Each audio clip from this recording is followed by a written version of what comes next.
Et la dernière chose qu'il faut savoir, qu'il faut pratiquer à ton niveau en tant qu'homme pour pouvoir déclencher la touche de Dieu, c'est ta vie, c'est l'état de ta vie. Comment est l'état de ta vie? Comment se comporte ta vie? Comment est ta vie? Ta vie est comment? De par ta manière de vivre. Parce que la vie d'un homme est un hôtel. Retenez ça. La vie d'un homme est un hôtel. Ton corps que tu as là, c'est un hôtel. Et ton corps peut dégager soit une bonne odeur, soit une mauvaise odeur.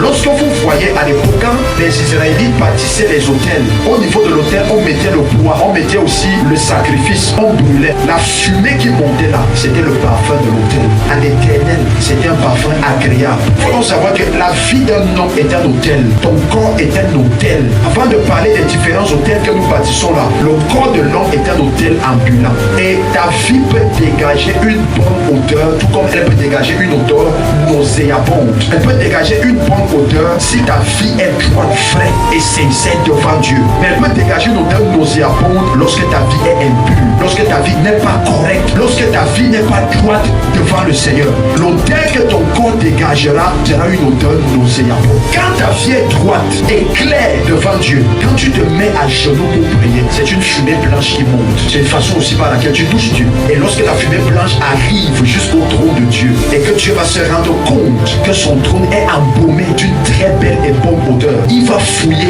afin de savoir d'où est-ce que cette odeur vient. Et quand il va se rendre compte quelle odeur vient de toi, il va descendre. Il descend. Et sans que tu ne lui exposes tes problèmes, lui-même viendra te dire, ça je résous, ça je résous, ça je résous, ça je résous, ça je résous, ça je résous. Voilà pourquoi il faut faire attention avec sa manière de vivre. Il faut faire attention dans sa manière de vivre, sachant que ta façon de vivre peut constituer un frein ou non au déclenchement des bénédictions du Seigneur en rapport avec ta vie. Ma sanctification est votre bénédiction.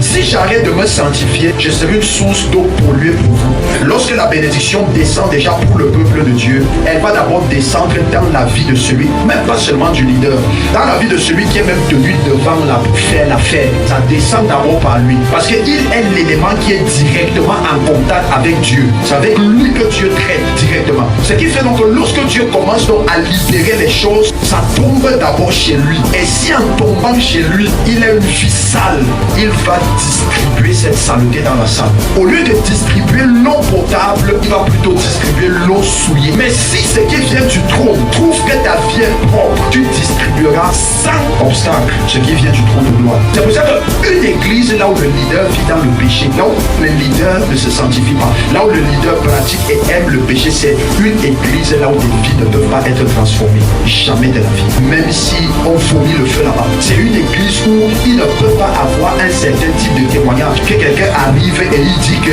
je suis venu, j'avais telle chose, mais Dieu a fait ceci. Jamais. Parce que la source, la tête est sale. Voilà pourquoi je dis, regarde ta vie. Il faut que tu corriges ta vie. Il faut que chaque jour tu t'évalues devant Dieu. Il faut que ta vie soit un hôtel d'odeur agréable.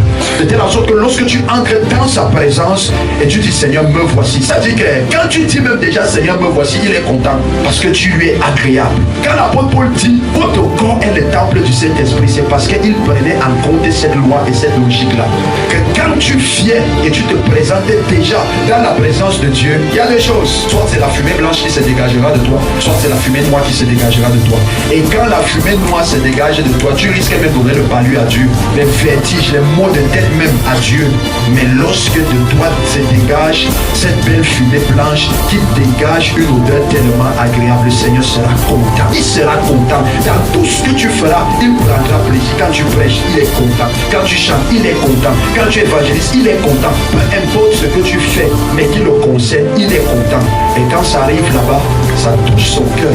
Parce que si tu réussis déjà à embaumer le trône de Dieu, pas ton parfum ne te dérange pas. Un miracle dans les prochaines minutes sera ta portion. Parce que à ce niveau déjà là, tu es parvenu à le toucher. Et quand tu parviens à le toucher, lui en retour, qu'est-ce qu'il fait?